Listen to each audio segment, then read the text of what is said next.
Rejoignez dès à présent la grande famille des abonnés de votre chaîne Sika TV sur les réseaux sociaux. Sika TV, le vrai visage de l'actualité en Afrique, est en direct et en replay sur YouTube. Abonnez-vous et cliquez sur la cloche de notification pour ne rien rater. Nous sommes également présents sur Facebook et sur Twitter.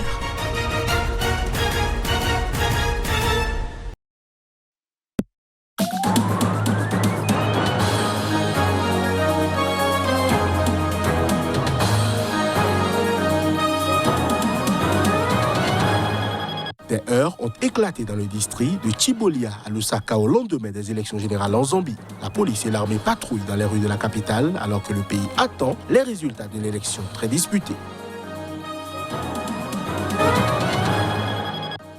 En Tanzanie, l'avocat du président du principal parti d'opposition a demandé l'abandon des poursuites pour terrorisme contre son client. Il dénonce une interférence du pouvoir après de récents propos de la nouvelle présidente.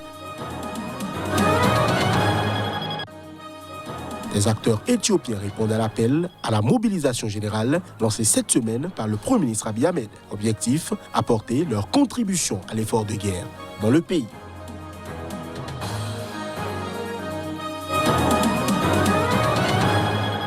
Voilà pour le sommaire de ce nouveau point de l'actualité sur Sika. Des heurts ont éclaté dans le district de Chibolia à Lusaka au lendemain des élections générales en Zambie. La police et l'armée patrouillent dans les rues de la capitale alors que le pays attend les résultats d'une élection très disputée entre le président en sortant, Edgar Lungu, et son infatigable rival, Hakainde Hichilema. Le dépouillement des bulletins est en cours en Zambie au lendemain des élections générales. La commission électorale de Zambie promet que les résultats complets seront connus dans les 112 heures suivant la fermeture des bureaux de vote. Parallèlement, la présence de l'armée et de la police dans les rues de Lusaka s'est intensifiée. Dans le district de Chibolia à Lusaka, des heurts ont éclaté ce vendredi. Des violences ont été signalées dans la province du Nord-Ouest, un bastion d'Hichilema, où 2 personnes, dont un responsable du parti au pouvoir, le Front patriotique, ont été tuées, a annoncé le président jeudi soir, accusant le parti de son rival, le Parti uni pour le développement national. La commission électorale zambienne a ouvert une enquête sur ces violences et ce meurtre dont l'UPND s'est distancié, accusant le pouvoir de tenter ainsi de faire diversion. Le PF avance aussi que certains de ses partisans ont été agressés et chassés des bureaux de vote dans le sud du pays. Les résultats de la présidentielle, mais aussi des législatives et municipales dans ce pays d'Afrique australe, à l'économie plombée, le premier du continent à faire défaut sur sa dette dans la foulée de la pandémie de coronavirus, devront être connus d'ici dimanche soir. Ce dépouillement à valeur de texte démocratique dans ce pays qui gère généralement les transitions politiques en douceur, l'accès à Internet était largement rétabli ce samedi. Les équipes des 2 principaux candidats, le président sortant Edgar Lungu et son rival de toujours Hakainde Hichilema, ont affirmé que leur champion était en tête, avançant leurs propres calculs.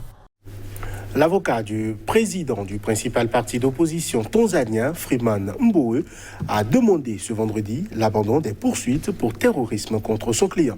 Il dénonce une interférence du pouvoir après de récents propos de la nouvelle présidente. Freeman Mbowe, 59 ans, a été arrêté fin juillet avec d'autres figures de Chadema après avoir appelé à un rassemblement pour demander des réformes constitutionnelles. Son arrestation a suscité l'indignation de son parti et d'organisations de défense des droits.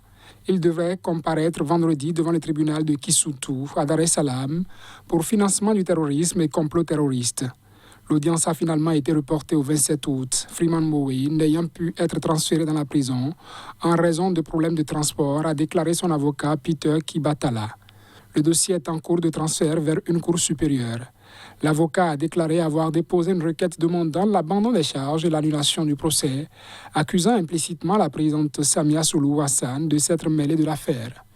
Nous avons soumis un avis demandant au tribunal de Kisutu de présenter à la Cour supérieure les déclarations d'une institution gouvernementale qui, selon nous, ont directement interféré avec l'indépendance du tribunal, a déclaré Peter Kibatala aux journalistes à l'extérieur de la salle d'audience.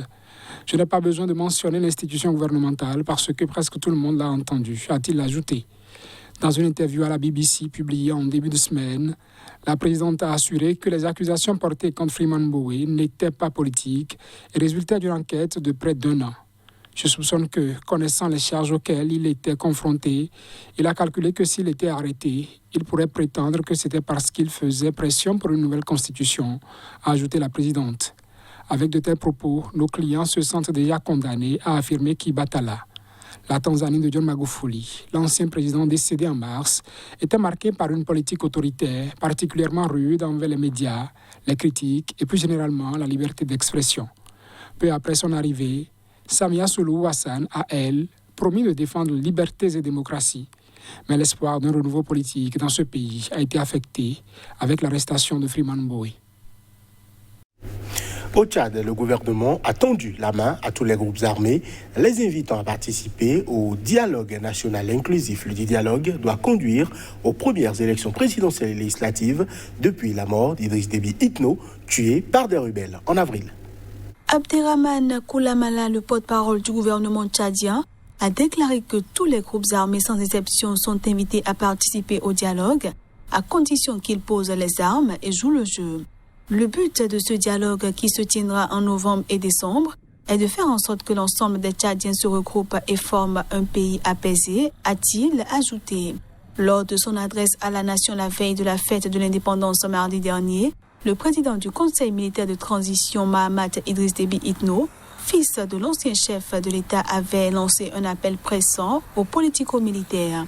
Ils ont l'obligation patriotique de reconsidérer leur position et revenir nous retrouver pour une impulsion collective de la dynamique de l'unité nationale et du vivre ensemble, avait-il indiqué. Le président du Conseil militaire de transition a également précisé qu'un comité sera très rapidement mis en place à l'effet de définir les modalités pratiques et opérationnelles de la tenue de cette importante rencontre. De son côté, le porte-parole du FACT, Kengabe Oguzemi de Tapol, a souligné un pas dans la bonne direction, mais a donné des conditions préalables à sa participation, notamment l'amnistie générale pour tous les politico-militaires, les opposants en exil et la libération de tous leurs militants.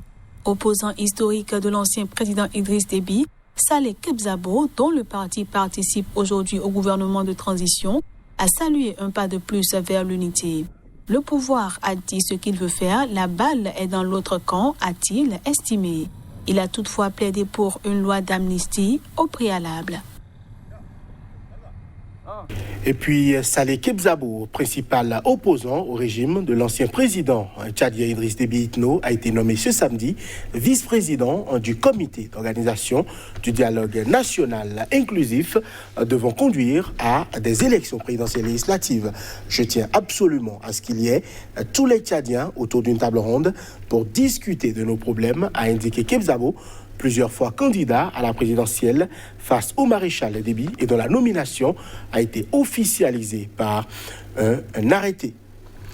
Un Malien a été condamné ce jeudi à Ouagadougou à 21 ans de prison, dont 14 incompressibles pour association de malfaiteurs avec une entreprise terroriste et détention illégale d'armes. C'était lors d'une session de jugement de dossiers d'actes de terrorisme. Mamoudou Ibrahim Diallo, alias Oudé, originaire de Kassa au Mali, a été arrêté par la force française Barkhane en 2019 dans une base d'un groupe djihadiste appelé Daoula Islam à Ariel, localité située dans la région du Sahel, dans le nord du Burkina Faso. Selon le parquet, cet homme âgé de 25 ans a été appréhendé alors qu'il surveillait une cache d'armes et des traces de poudre ont été retrouvées sur ses mains. Reconnu coupable de faits de détention illégale d'armes et d'association de malfaiteurs en lien avec une entreprise terroriste, il a été condamné, outre ses 21 ans de prison, à une amende de 2 millions de francs CFA. La chambre correctionnelle du pôle judiciaire spécialisé dans la répression des actes de terrorisme au Burkina Faso a ouvert lundi les premiers procès pour terrorisme, au cours desquels 10 dossiers sont jugés jusqu'à ce vendredi. Mais en raison d'un mouvement de contestation au sein du service d'escorte de la garde de sécurité pénitentiaire, plusieurs dossiers ont été renvoyés sine die.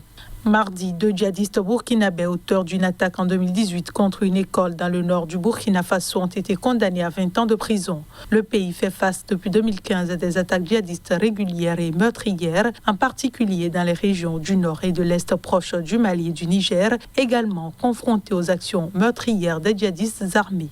Ces attaques attribuées au groupe djihadiste affilié au groupe État islamique et à Al-Qaïda ont fait plus de 1500 morts et contraint plus d'1,3 million de personnes à fuir leur foyer.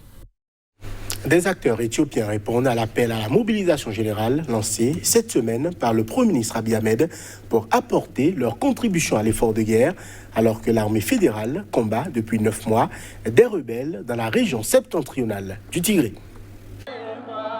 Sur une scène où trône le drapeau éthiopien et des photos de soldats d'élite, la vingtaine d'acteurs, hommes et femmes, entament ensuite des chants militaires datant des campagnes menées contre les colonisateurs italiens.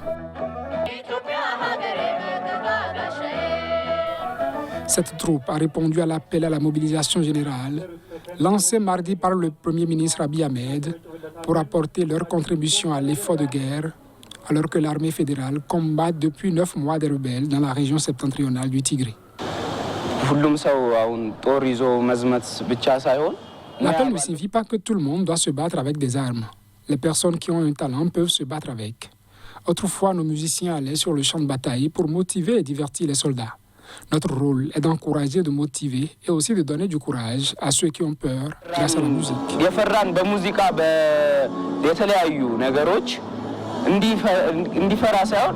ወደፊት እንዲሄድ ማድረግ ይቻላል በሙዚቃ ፓወር አለው ለዛ ነው እና የሚያሳስቡም ብዙ እንትን የሚሉ ነገሮች ይኖራሉ ግን ያው እናልፈ Ce qui se passe peut être inquiétant, mais nous sommes éthiopiens, mais nous en sortirons plus forts. Ce n'est pas nouveau pour nous. በአንድነት እንጂ በመከፋፈል እንዳልሆነ ይታወቃል። ያንን ነገር ግን የገጠመንን ነገር ይሄ የሀገር ጉዳይ ነው የገጠመን። La lutte pour notre pays ne se fait pas seulement avec des armes, mais de diverses manières, en utilisant nos compétences, en étant une force morale et un bouclier, de toutes les manières possibles. Le conflit a pris une nouvelle dimension ces dernières semaines. Les combats se sont étendus à de nouvelles régions. Les dirigeants tigréens ont annoncé avoir fait alliance avec un autre groupe rebelle, tandis que la crise humanitaire ne cesse de s'aggraver. Et voilà qui met un terme à cette édition que nous vous remercions d'avoir suivi.